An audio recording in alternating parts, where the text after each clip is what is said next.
Kejadian pasal 34. Judul perikop, Dina dan Sikhem. Pada suatu kali pergilah Dina, anak perempuan Lea yang dilahirkannya bagi Yakub, mengunjungi perempuan-perempuan di negeri itu. Ketika itu terlihatlah ia oleh Sikhem, anak Hemor orang Hewi, raja negeri itu.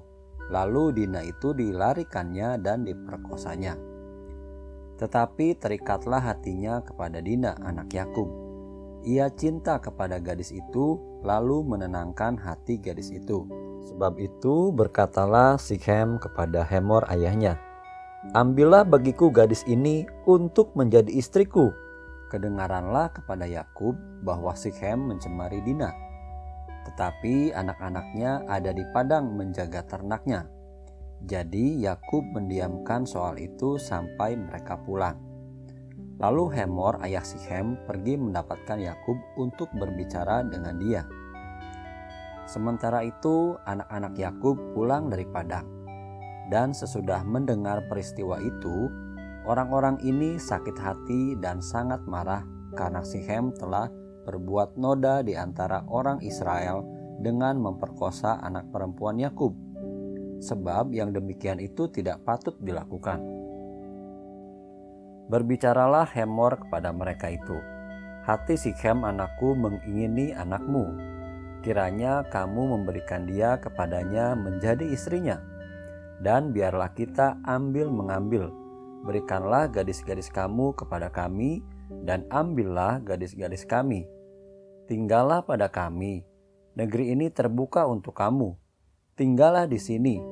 Jalanilah negeri ini dengan bebas, dan menetaplah di sini." Lalu Sikhem berkata kepada ayah anak itu dan kepada kakak-kakaknya, "Biarlah kiranya aku mendapat kasihmu. Aku akan memberikan kepadamu apa yang kamu minta.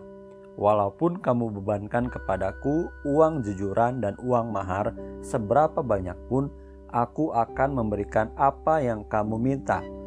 Tetapi berilah gadis itu kepadaku menjadi istriku."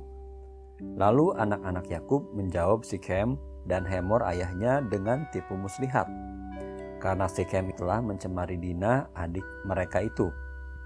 Berkatalah mereka kepada kedua orang itu, "Kami tidak dapat berbuat demikian, memberikan adik kami kepada seorang laki-laki yang tidak bersunat, sebab hal itu aib bagi kami. Hanyalah dengan syarat ini kami dapat menyetujui permintaanmu. Kamu harus sama seperti kami, yaitu setiap laki-laki di antara kamu harus disunat. Barulah kami akan memberikan gadis-gadis kami kepada kamu dan mengambil gadis-gadis kamu. Maka kami akan tinggal padamu dan kita akan menjadi satu bangsa. Tetapi jika kamu tidak mendengarkan perkataan kami dan kamu tidak disunat, maka kami akan mengambil kembali anak itu lalu pergi." Lalu Hemor dan Sikhem anak Hemor menyetujui usul mereka. Dan orang muda itu tidak bertangguh melakukannya, sebab ia suka kepada anak Yakub. Lagi pula ia seorang yang paling dihormati di antara seluruh kaum keluarganya. Lalu pergilah Hemor dan Sikhem anaknya itu ke pintu gerbang kota mereka, dan mereka berbicara kepada penduduk kota itu, "Orang-orang itu mau hidup damai dengan kita. Biarlah mereka tinggal di negeri ini dan menjalaninya dengan bebas. Bukankah negeri ini cukup luas untuk mereka? Maka kita dapat mengambil gadis-gadis mereka menjadi istri kita, dan kita dapat memberikan gadis-gadis kita kepada mereka. Namun hanya dengan syarat ini orang-orang itu setuju tinggal bersama-sama dengan kita, sehingga kita menjadi satu bangsa, yaitu setiap laki-laki di antara kita harus disunat seperti mereka bersunat. Ternak mereka, harta benda mereka, dan segala hewan mereka, bukankah semuanya itu akan menjadi milik kita? Hanya biarlah kita menyetujui permintaan mereka, sehingga mereka tetap tinggal pada kita." Maka usul Hemor dan Sikhem anaknya itu didengarkan oleh semua orang yang datang berkumpul di pintu gerbang kota itu. Lalu disunatlah setiap laki-laki, yakni setiap orang dewasa di kota itu. Pada hari ketiga, ketika mereka sedang menderita kesakitan, datanglah dua orang anak Yakub, yaitu Simeon dan Lewi, kakak-kakak Dina. Setelah masing-masing mengambil pedangnya, menyerang kota itu dengan tidak takut-takut serta membunuh setiap laki-laki. Juga Hemor dan Sikhem anaknya dibunuh mereka dengan mata pedang. Dan mereka mengambil Dina dari rumah Sikhem lalu pergi.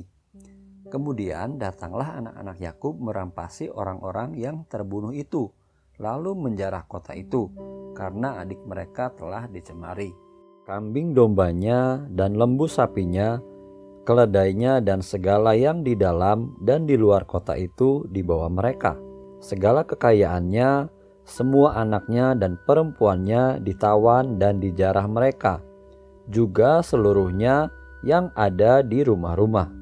Yakub berkata kepada Simeon dan Lewi, "Kamu telah mencelakakan aku dengan membusukkan namaku kepada penduduk negeri ini, kepada orang Kanaan dan orang Feris, padahal kita ini hanya sedikit jumlahnya. Apabila mereka bersekutu melawan kita, tentulah mereka akan memukul kita kalah, dan kita akan dipunahkan, aku beserta seisi rumahku." Tetapi jawab mereka, "Mengapa adik kita diperlakukannya sebagai seorang perempuan sundal?